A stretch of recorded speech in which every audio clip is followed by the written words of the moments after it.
con Romanos 11.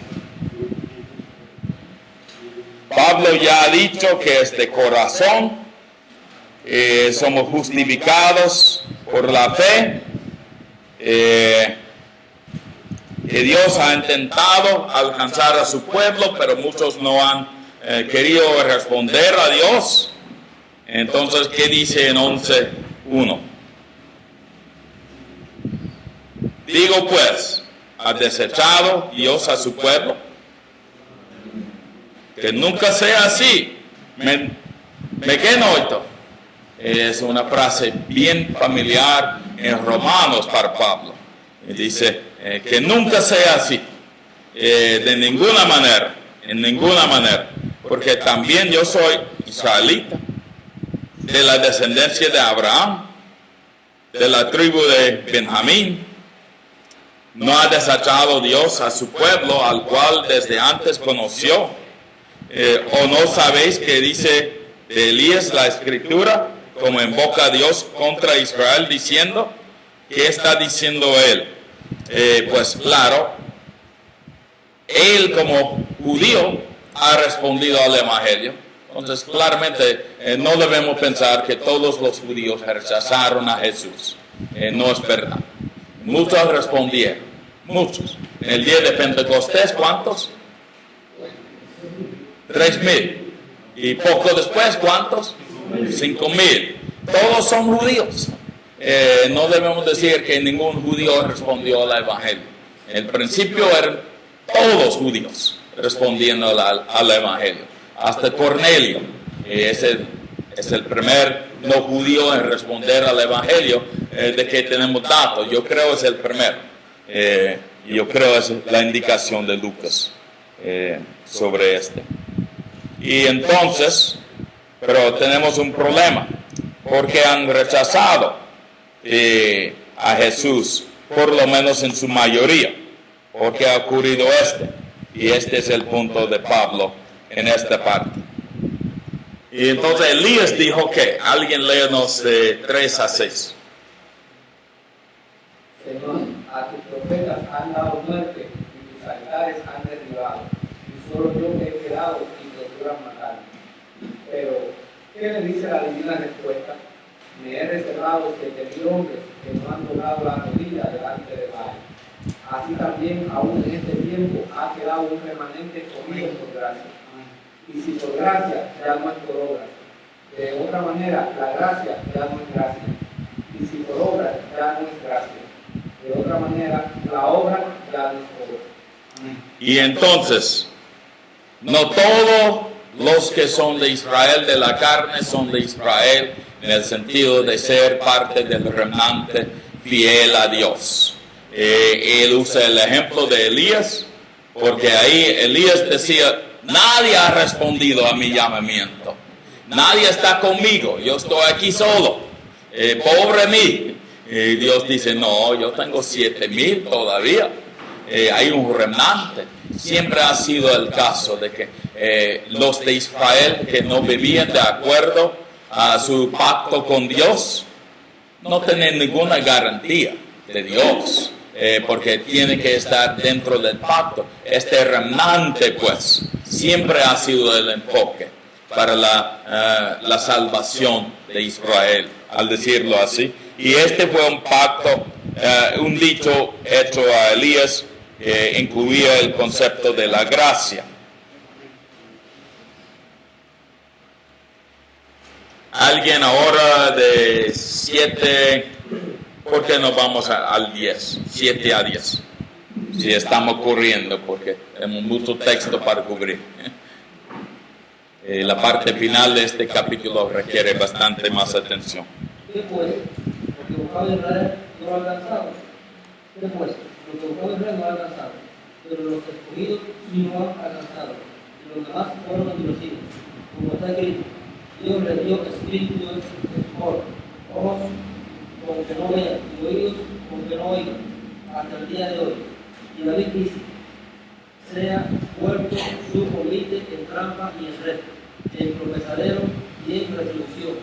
Sean oscurecidos sus ojos para que no vean, y agóbiales la espada para siempre. Ok.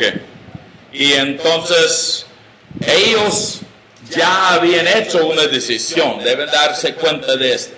No decir que de antemano Dios va a decir, ustedes no van a poder escoger serme fiel. Porque en el caso histórico de estos textos, lo que ocurre es que ellos no responden y Dios les da lo que ellos han mostrado. Entonces ellos no responden a Isaías, por ejemplo, y entonces Dios les da, pues si quieren ser ciegos, que sean ciegos. Si no quieren oír, que no oigan. Y entonces Él les da lo que ellos ya tomaron la iniciativa para hacer. Por ejemplo, con David, ellos ya hacían estas cosas, o Dios dice, ustedes van a tener que hacer estas cosas. ¿Cuál es el caso de David? Piensa en cuanto a la vida de David. Ocurre de tal manera que Dios dice, ustedes tienen que pues ponerse en rebelión en contra de David, o están en rebelión, y entonces Dios dice, pues yo voy a dejar que ustedes sigan el rumbo que han escogido. ¿Cuál es el caso?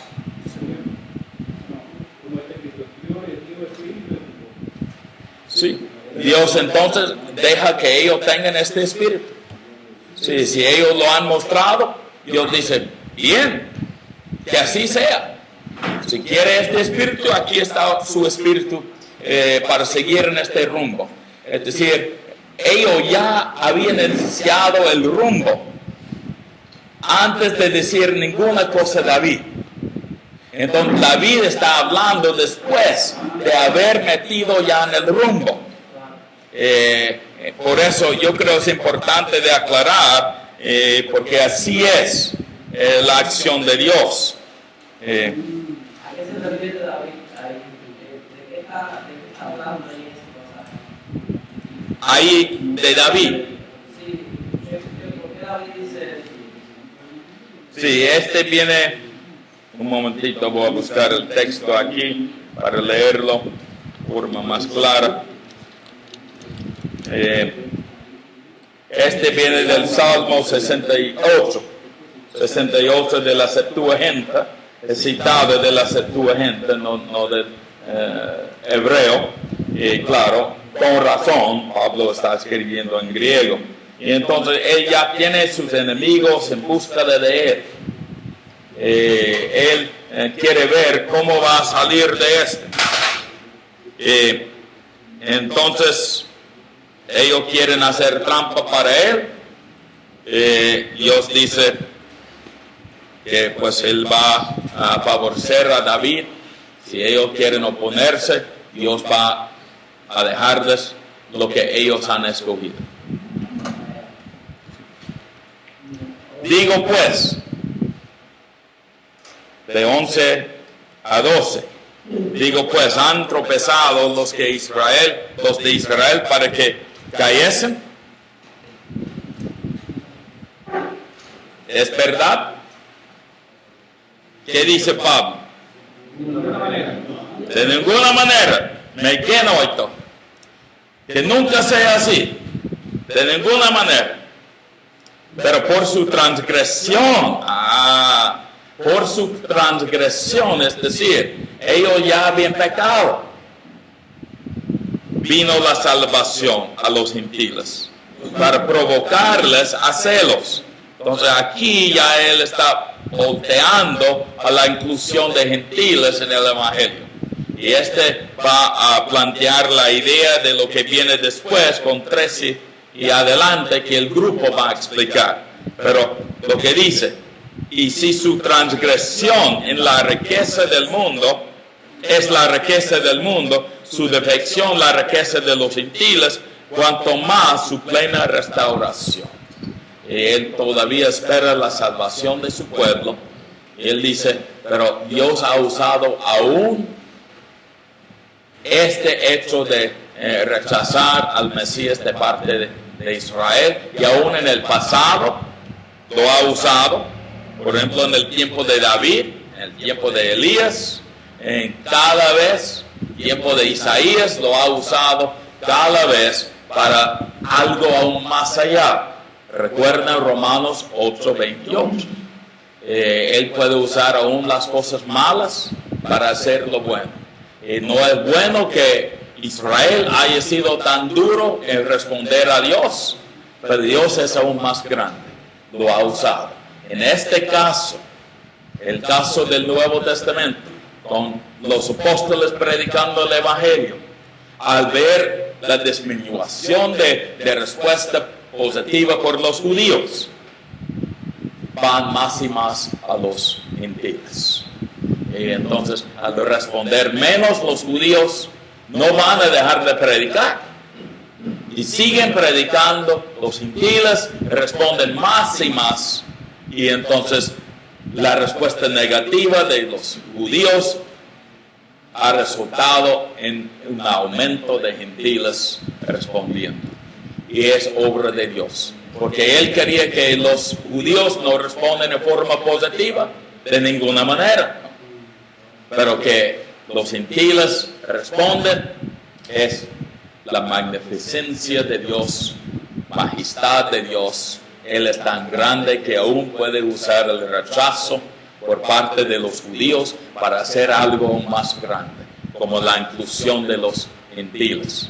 Entonces, hasta ahí vamos con el versículo 12, pero el grupo va a explicarnos de 13 en adelante. Entonces, no todo, de 13 a 26. Entonces, esa negativa de Pablo, en ninguna manera. Sí, ¿quién oído? Es Hay tres formas. optativo, es un optativo. Casi no se usa en el Nuevo Testamento porque ya está pasando. Y la idea es que nunca fuera ni siquiera una posibilidad. Subjuntivo implica no ha ocurrido, pero es quizás una posibilidad. Optativo implica, pero ni siquiera es una posibilidad. Lo podemos imaginar, pero ni siquiera es una posibilidad. Sí, porque me estaban explicando un pasaje, no paralelo a eso, pero en cuanto a, vamos a ver, la idea de que Jesús se garantiza, ¿no? Sí. Se ve ahí que es optativo. Y entonces, ni es una posibilidad. No existe la posibilidad. No. Lo podemos imaginar como posibilidad, pero la verdad es que no es posibilidad. De ninguna manera, que nunca sea así. No puede ser. No puede ser, quizás lo capte mejor, ¿verdad? ¿Le suene mejor? No puede ser. No puede ser. En ninguna manera, no es posible. Sí. Ok. Bien. ¿Y el grupo?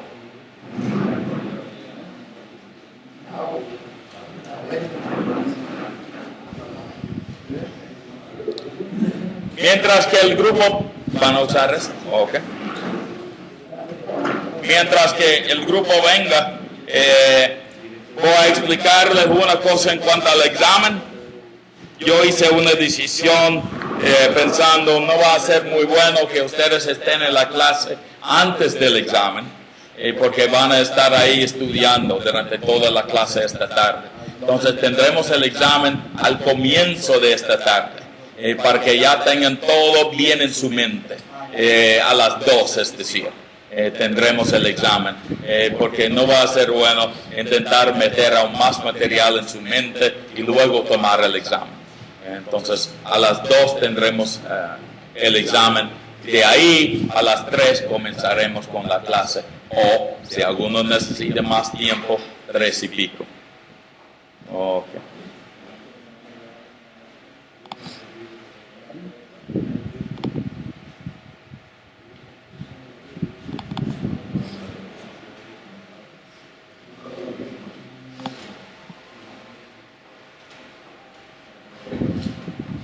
Y es de Romanos.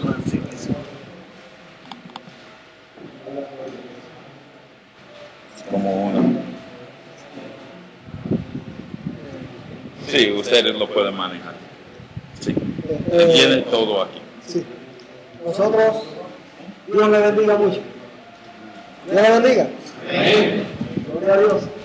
Nosotros tenemos la responsabilidad de poner este trabajo en el capítulo 11 de Romanos, versículos del 11 al 26, que trata de forma global la salvación de los gentiles. Nuestro equipo está compuesto por el hermano Jorge, Frometa, Royce, Erson, Fidel y Michelle, quienes saben. Entonces, comenzaremos exponiendo los primeros versículos de nuestro trabajo.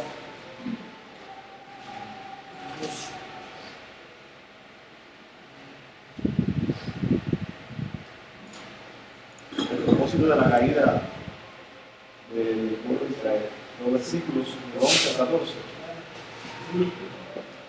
Digo pues, ha tropezado los de Israel para que cayesen en ninguna manera, pero por su transgresión vino la salvación a los gentiles, para provocarles a celos.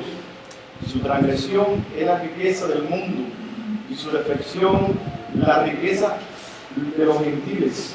¿Cuánto más su plena restauración? Porque a nosotros hablo, gentiles, por cuando yo soy apóstol a los gentiles, honro mi ministerio, por si en alguna manera puedo provocar celos a los de mi sangre y hacer salvos a algunos de ellos. La caída de Israel ocurrió para que nos diera una oportunidad para ser salvos, a usted y a mí. Pablo presenta una pregunta que aclara dos dudas más. En primer lugar, la respuesta de Pablo demuestra que el propósito de este juicio no es su destrucción. Dios no buscaba una trampa para hacerles caer y destruirlos. En segundo lugar, esta respuesta demuestra que el juicio no es definitivo.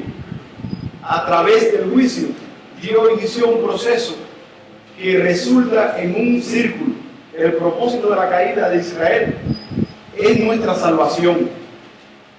A la vez, el plan de Dios de salvar a los gentiles provoca celos a Israel, para que se interesen en regresar a Dios y recibir su bendición.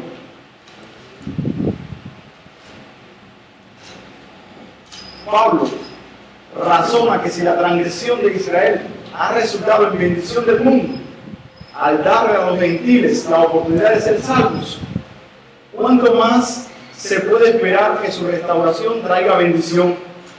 Habrá mayor bendición en su restauración que en su caída. El ministerio de Pablo con los gentiles produce un fruto inverso en relación a los judíos. Pablo se goza en su ministerio entre los gentiles porque sabe que la salvación de ellos provoca celos a los de su propia sangre. Así que su ministerio anima a algunos a confiar en Cristo para ser salvos y les acerca cada vez más a la restauración.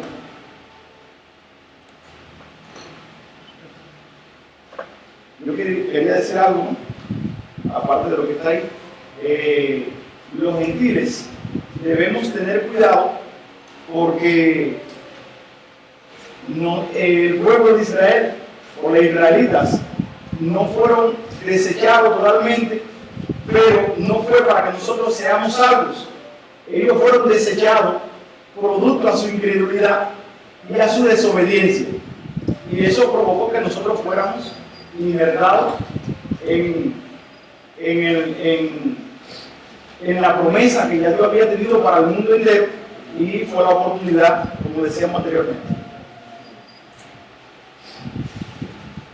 Vamos a seguir con nuestro trabajo en los versículos 15 y 18. Vamos a desarrollar este tema para sacar algunas verdades. Como gentiles debemos reconocer que no somos las ramas naturales. Hemos sido inyectados al olivo original. Las bendiciones que hemos recibido son las que Dios había prometido a Israel. No las merecíamos, las estuvimos porque Dios nos ha adherido a la raíz de Israel. Al excluir a los israelitas, Dios quitó la barrera que había entre judíos y gentiles, y entre los gentiles y Dios. En el nuevo pueblo de Dios se ha efectuado la reconciliación por medio de Cristo, en Efesios 2:1-16. Si la exclusión de los judíos resultó en todo bien, ¿cuán más fructificará su restauración? La respuesta a esta pregunta se refiere a la resurrección de entre los muertos, aunque el significado de esta expresión es discutible. Probablemente indica que la resurrección de todos los santos espera hasta la resurrección y es resultado de la misma. El olivo original fue bueno, sus primicias eran buenas, así que lo demás debe ser bueno, ya que sus raíces eran sanas, las ramas tienen que serlo también. Por medio de estas dos ilustraciones se nos demuestra que nuestro reconocimiento del valor de la patriarca confirma el valor de sus descendientes. El olivo es bueno, según el 16. El hecho de que algunas ramas salgan más no niega el valor del olivo. Estas deben ser podadas, pero sin eliminar el árbol. Se confirma el valor del olivo en sí al observar el árbol, las ramas adheridas, la raíz y la savia del árbol han sostenido bien a las ramas silvestres que se han inyectado, por lo cual no debemos jactarnos contra las ramas naturales. Somos sustentados por el olivo original y no por el nuestro, que es de naturaleza silvestre.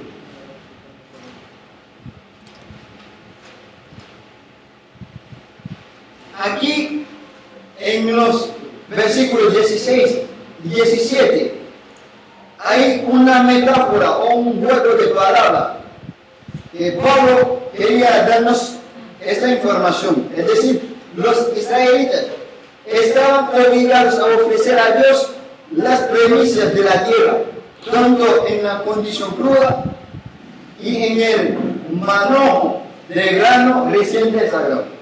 Más abajo dije, es probable que aquí signifique la segunda forma de ofrenda, por cuanto a esta corresponde mejor la palabra masa, que se traduce como el todo en nuestra versión.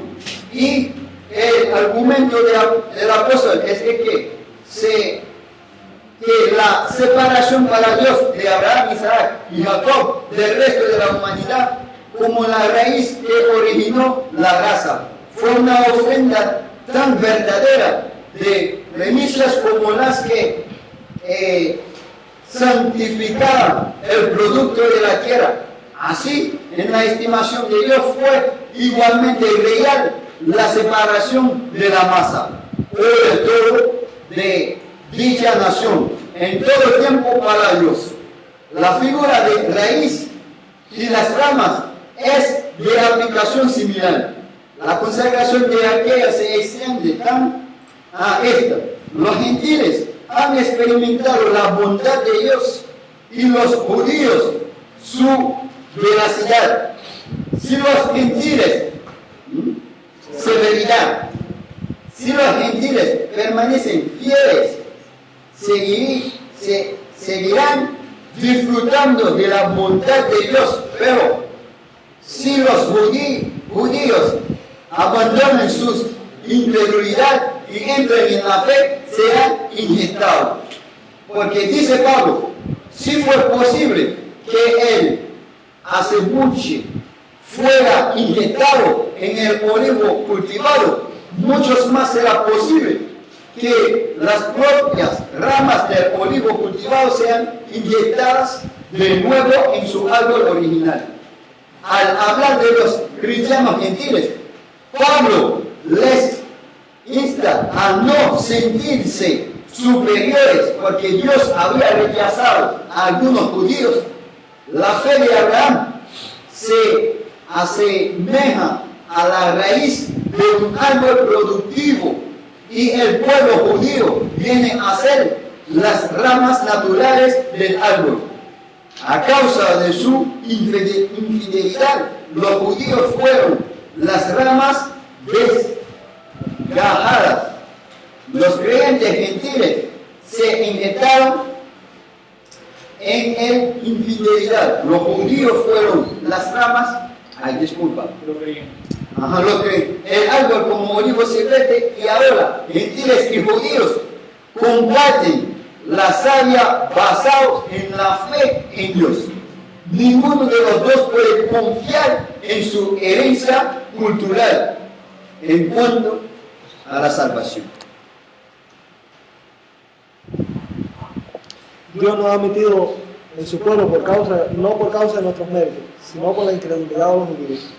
La base para que todos sean aceptados delante de Dios sigue siendo la misma, ¿cuál? La fe en el sacrificio de Jesucristo y la gracia de Dios para con nuestras vidas. Por lo tanto, nadie tiene derecho a jactarse. Nosotros podemos sufrir las mismas consecuencias que sufrió todo Israel. Solo podemos apoyarnos en la fe. Si tratamos de ser autosuficientes e independientes, pues también sufriremos lo mismo el pueblo de Israel y perderemos nuestra base.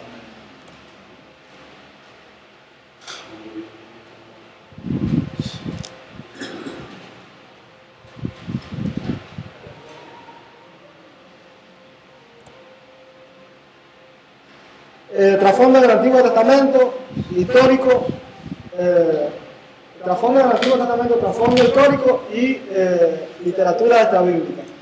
Bueno, el trasfondo del Antiguo Testamento ya Edson hablaba acerca de que Abraham es la raíz del pueblo de Israel, pero no solo la raíz del pueblo de Israel, sino que también para nosotros se ha venido a ser de cierta forma una bendición, porque nosotros hemos sido injertados en este árbol. En el capítulo 26 se hace referencia al libro de Isaías.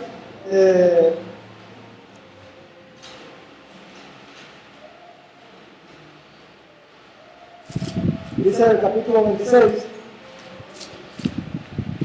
el versículo 26, disculpe, de Romanos 13, 11.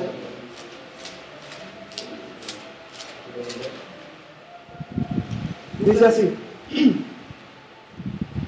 luego todo Israel será salvo, como está escrito, vendrá de Sión el libertador que apartará de Jacob la impiedad. Ahora vamos a ver más adelante otras referencias al Antiguo Testamento, pero antes de pasar esta diapositiva, quisiéramos compartir algo que buscamos en la literatura extrabíblica, y dice que el olivo silvestre se solía injertar en el olivo natural cuando éste estaba en decadencia, cuando ya estaba envejeciendo, se injertaba el olivo silvestre, y esto no solo hacía que produjera frutos, sino que rejuvenecía el olivo natural, le hacía florecer. El olivo silvestre son los gentiles. El olivo se refiere a Israel, como sabemos, aquellos que heredaron la promesa del pacto abrámico. Aquí tenemos la referencia en Génesis 12:1 y 2. Recuerden el pacto que hizo Dios con Abraham. Le dijo: en ti serán benditas todas las naciones de la tierra y te bendeciré para que sea de bendición.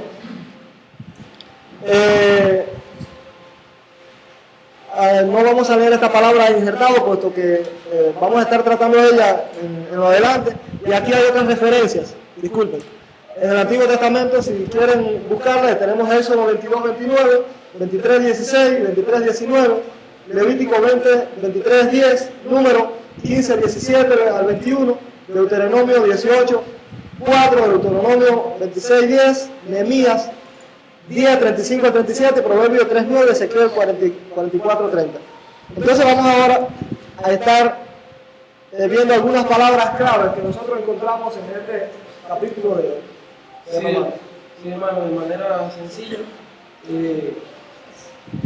buscamos 4 palabras claves, de cuales voy a poner una, hermano, voy a poner 2, así lo pensó. La primera es olivo. Según el diccionario siglo XXI de la editorial Mundo Hispano, dice olivo. En la Biblia se menciona y se alude al árbol de olivo aproximadamente 80 veces, refiriéndose al árbol en Isaías 24:13, lo pueden buscar ahí en el mismo capítulo que estamos viendo en Romanos 11. También habla de su madera en Primera de Reyes 6:23 al 33. De su aceite también habla en Éxodo 30:24. En Apocalipsis 18:13 también habla de esto. Dice, a un lugar geográfico que también debe su nombre a los olivares, es decir, en Mateo 24:3 y Juan 8. Dice también, buscamos también en el diccionario de la lengua española, según para las Américas, Vox, árbol de tronco corto, grueso y torcido, corteza lisa de color gris, copa ancha y ramosa, hojas permanentes y opuestas, de color verde oscuro por el haz y gris plateado por el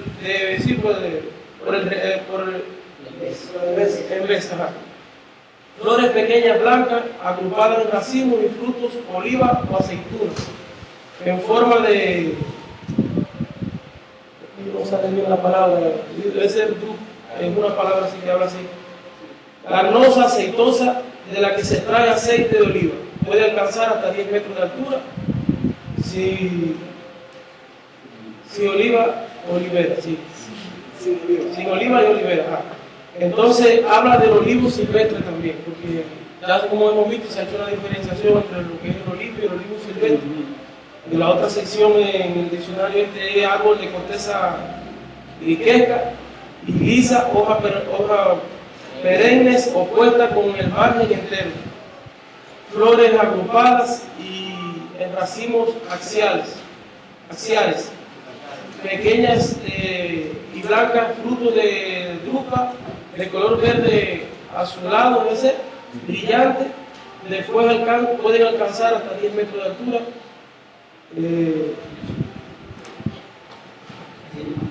Sin acebuche. Acebuche, está fea la palabra eso que también habla también de una sección de su madera, ¿no? La madera del... Lo que se usaba la madera. Ahora, la otra palabra que hemos visto es injertar. Y dice este diccionario siglo XXI de Municipal, es un proceso hortícola por el cual se cortan las ramas del olivo silvestre para que se puedan insertar ramas de un olivo cultivado que lleve a cabo un injerto. Pablo usa esta práctica de la inversa, en Romanos 11, 17 a 24, al visualizar un proceso opuesto, es decir, injertar las ramas silvestres, los gentiles, al injertar las ramas silvestres, los gentiles en el cepo bueno del árbol progenitor, los hijos de Israel. Dice el diccionario Vox también, y lo buscamos allí para una mayor comprensión, dice la primera sección, aplicar parte de una planta provista de otra o más yema a una rama de un tronco de otra planta, para que brote en ella y se establezca una unión permanente. También dice implantar una porción de tejido. Lo puse en la sesión, la puse porque la iglesia es el cuerpo de Cristo y también puede darnos un mayor esclarecimiento, ¿no?, de lo que es. Dice implantar una porción de tejido vivo, carne, piel, hueso, etc. Una lesión de modo que se establezca una unión orgánica. Eso es lo que hermano pone así. A mí me tocó poner dos palabras claves también, y quisiera colocar en su Biblia. En el versículo 22, esta versión es de las Américas. En el versículo 22 dice: irá pues la bondad y la severidad de Dios, severidad para con los que cayeron, pero para ti bondad de Dios si permanece en su bondad. De lo contrario también tú serás cortado. Aquí la palabra es bondad. Sí.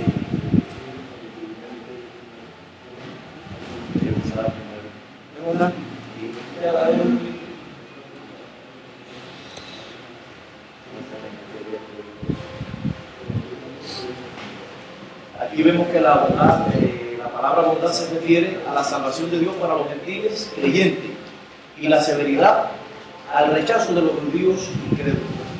La bondad de Dios se ve en el hecho de injertar a los gentiles y de aceptarlo. Es decir, que vemos la bondad de Dios de aceptarlo, pero también de injertarlo a los judíos. Es decir, a de aceptarlo. Pero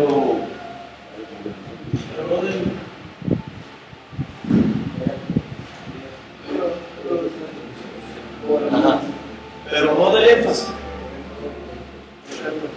de este argumento, es decir, no de la perspectiva de este argumento que dice que la bondad de Dios se da solamente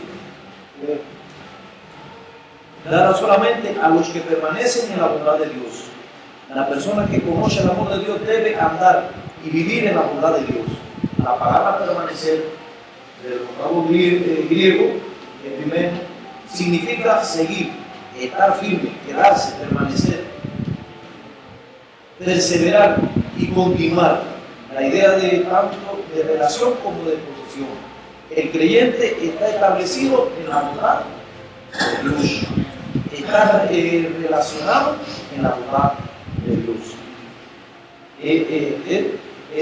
Es el cuadro de una persona que permanece y habita en la casa de la bondad de Dios. El creyente gentil debe permanecer y habitar y seguir y permanecer en la bondad de Dios.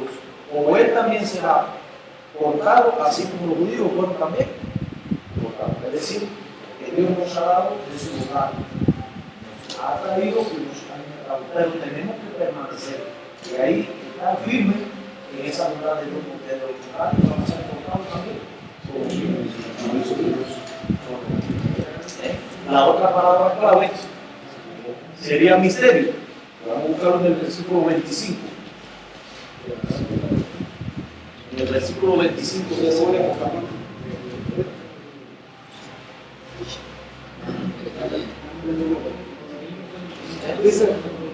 Dice 11:25 de la versión Reina Valera del 60. Porque no quiero, hermanos, que ignoréis este misterio, para que no seáis arrogantes en cuanto a vosotros mismos, que ha acontecido en Israel endurecimiento en parte hasta que haya entrado la plenitud de los gentiles. Vemos, hermanos, que esta palabra en el Nuevo Testamento se menciona 28 veces, que en el Antiguo Testamento esta palabra no se menciona ni se encuentra. Para los griegos, misterio no quería decir nada más. El misterio no quiere decir nada más, algo puro e incomprensible, sino un secreto confirmado solo al iniciado, lo que es desconocido hasta que se revela. Esta palabra se asocia con la religión, es decir, el concepto que tenían los griegos de misterio. Pero en el Nuevo Testamento esta palabra siempre indica una verdad que se da a conocer solo con la revelación divina.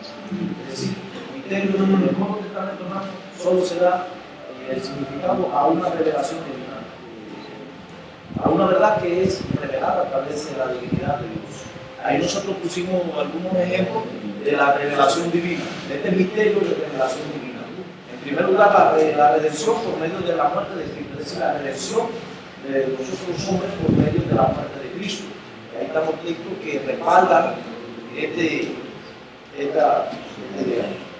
La transformación que ocurrirá en la resurrección, es decir, es un misterio. ¿Cómo seremos transformados?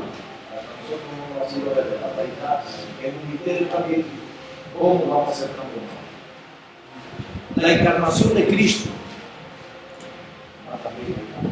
El endurecimiento parcial del pueblo de Israel, es decir, un endurecimiento parcial al pueblo de Israel. Dice que a Israel, a Dios le dio para endurecer el corazón de quién? De Israel, pero es tiempo parcial, porque luego dice que después que llegue a la plenitud de los gentiles, entonces vendrá la salvación para el pueblo judío. Judío y gentiles, herederos juntamente con Cristo. La estrecha unión entre Cristo y la iglesia y la manifestación del hombre de pecado. Es un misterio también cuando será la manifestación del hombre de pecado. Yo quise coger algunos ejemplos de la Biblia, como el ejemplo de Moisés cuando se enfrentó a Faraón. Vemos que Dios le dijo a Faraón, y entonces allí dice que Dios endureció el corazón de Faraón. Quizás Moisés pudiera haberse hecho la pregunta, pero el Señor se dijo ahora va a endurecer el corazón de quién? Del Faraón. Y yo lo llevé aquí a esta realidad con el pueblo judío y nosotros los gentiles. Porque a Dios le ha placido endurecer al pueblo de Israel para que nosotros pudiéramos alcanzar ¿qué? La salvación. Vemos que allá con Moisés, lo que Dios quiso mostrarle al pueblo judío y a Moisés también, que no era por obra de ellos, es decir, por la fuerza de ellos, sino por la bondad y la misericordia de Dios que lo iba a sacar. Aquí vemos que no es por obra tampoco la salvación de nosotros, sino por medio de qué? De la mano de Dios. Agradecer el corazón de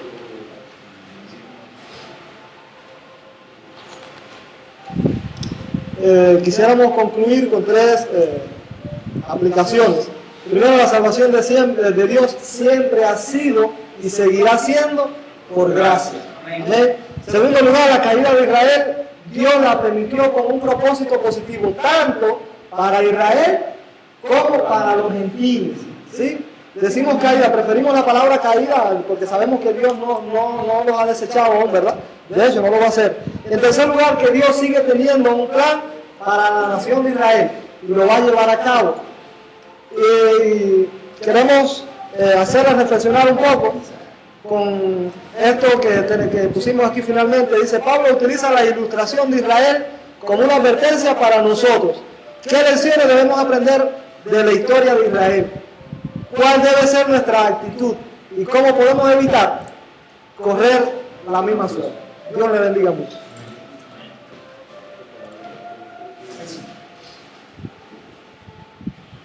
Pregunto sobre esta parte.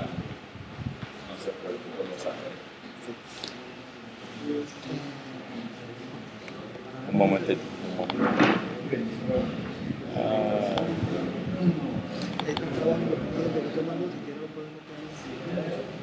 Sí, sería bueno, ¿verdad?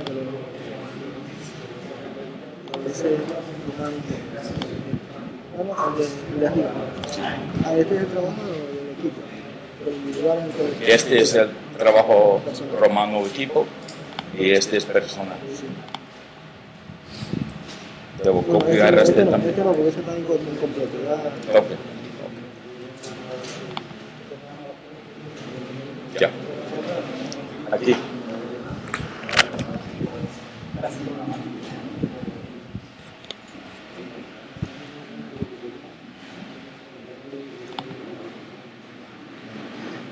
Y salió bien claro, espero. De ahí él sigue adelante en esta parte, pero la verdad es que Dios ha usado aún el rechazo de Israel para su plan, para la inclusión de los gentiles. Este pasaje lo deja bien en claro. Hay una advertencia aquí que viene, que es bastante fuerte. Es que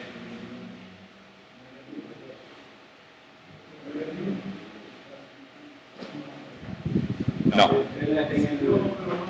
En el verso 18,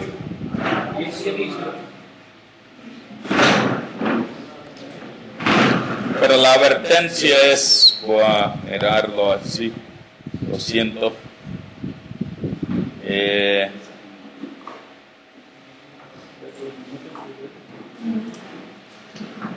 Sí, es el 20 y 21, tienes razón.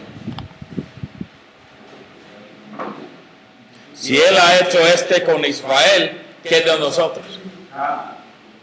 ¿Qué de nosotros? ¿No ha ocurrido en algunos sitios? Por ejemplo, fíjense allá en Europa. Ya están en una edad post-cristiana. Es decir, que han dejado de responder en gran parte al Evangelio. Hay algunos, no estoy diciendo que no haya un remanente, pero han dejado de responder en muchos sentidos y el esfuerzo ha cambiado de Europa a otros países. Y fíjense en cuanto a China hoy día, el crecimiento de la iglesia allá, aquí en Cuba. Entonces Dios sigue usando este tipo de cosas que no es algo bueno. No es bueno que los de Europa hayan rechazado el Evangelio en su mayoría. Por el otro lado, Dios lo va a usar. Allá en China ya son más cristianos que asisten a la iglesia en un día domingo que en los Estados Unidos. Claro, ellos tienen una población grandísima, 4 veces más grande, pero el crecimiento ha sido tremendo.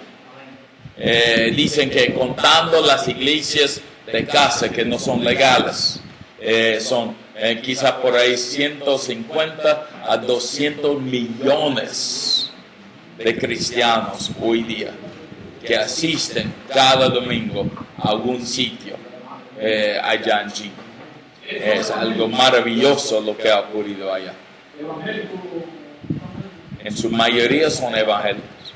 Es decir, no usan la palabra quizás, pero son muy dados al estudio de la Biblia, tienen creencias como nosotros, tienen decisiones personales para entregarse a Cristo. Es decir, son personas de fe semejante a nosotros. Mandamos equipos allá del seminario nuestro. Es una maravilla lo que ha ocurrido allá, lo que ellos vean allá. Hay mucho que se hace por secreto debido a la presión por el gobierno, pero ustedes hacen alguna cosa aquí también, que no me digan ninguna. No. Pero por el otro lado, así es.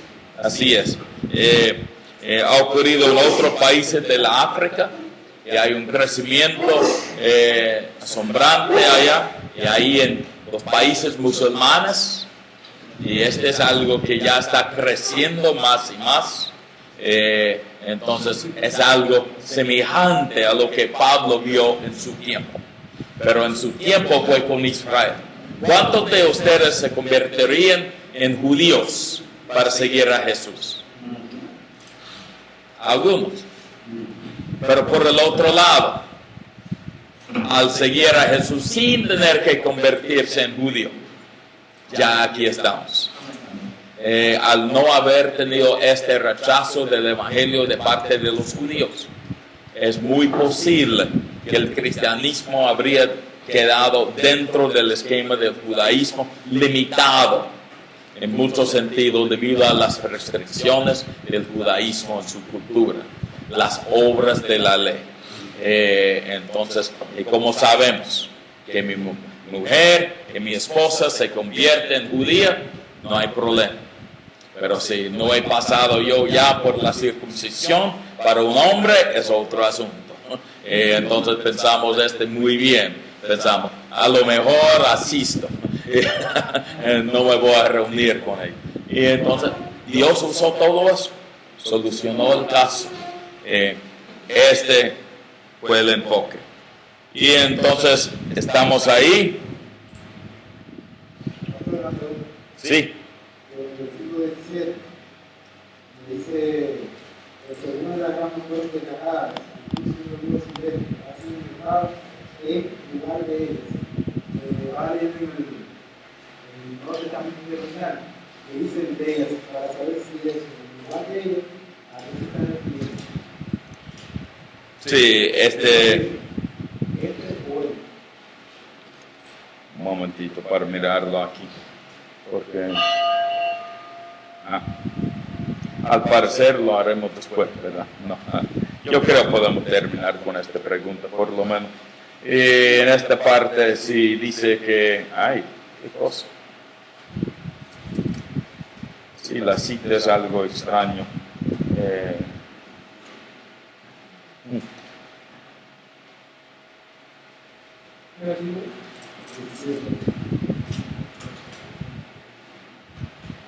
Tiene una cita aquí a un libro que no está en la Biblia. Entonces no sé, voy a buscarlo para ver lo que este libro dice. Pero de todas maneras en Isaías vemos bastante sobre esto. Pero la cita que ellos notan aquí es de un libro que no está en nuestra Biblia. A parecer este libro tiene algo casi igual a este dicho. Pero tiene, claro, tiene base ahí en Isaías. Aquí en el griego lo que dice es en autois. En autois. ¿Lo aclaro? No. Traducido. Ya entiendo. Ok.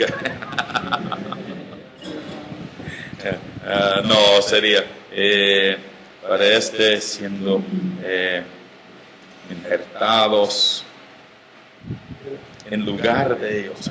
No. En ellos. ¿Cómo sería este? Han hecho un poco entre ellos, quizás mejor. Puede ser entre o en lugar de, es un poco de interpretación.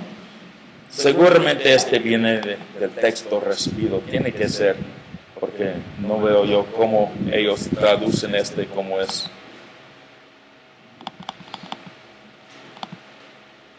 No, es igual ahí también. En ellos. Puede ser en lugar de, pero este no es el sentido común. El sentido común sería más como entre ellos. Sí. ¿Tiene traducción que dice entre? Entre ellos. Sí, en verdad este cabe mejor con el griego, entre ellos. Este en lugar de.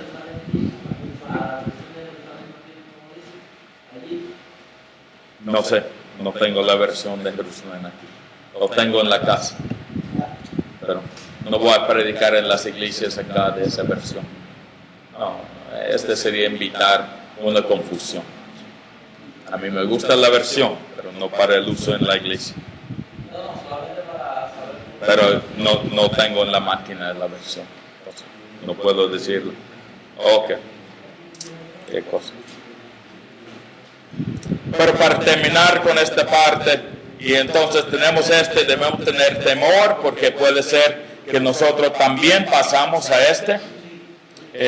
pues de otra manera tú también serás cortado. No está hablando él de cristianos, personas respondiendo por la fe, no es el asunto, como grupo de personas. Entonces si los de Europa rechazan el evangelio, puede ser que Dios sigue adelante a pesar de su rechazo. Ningún grupo de personas son esenciales para el plan de Dios. Si rechazamos el plan de Dios, Dios nos va a decir, sí, pero yo entiendo que tú eres un norteamericano y yo no puedo ir adelante sin tener el apoyo de los norteamericanos, entonces me paro para esperar que ustedes cambien su mente. Dios va adelante. Si rechazamos pues la invitación de Dios de tener fe en Jesucristo, Él sigue. Y Él no está diciendo que Él va a cambiar de iglesia a otro grupo, de responder por la fe a otra manera. No, no es el asunto.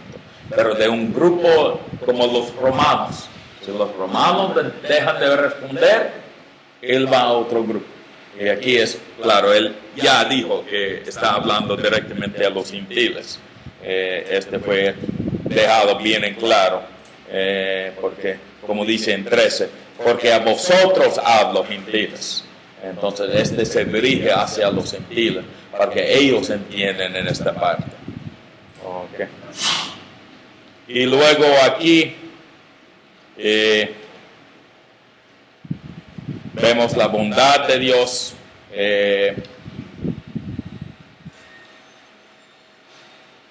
Vamos brevemente a decir, todo eso nos deja pues bien situados para ver entonces qué es este misterio. Y después vamos con el misterio, pero después del receso. El otro grupo para el capítulo 12 va a presentar su parte en la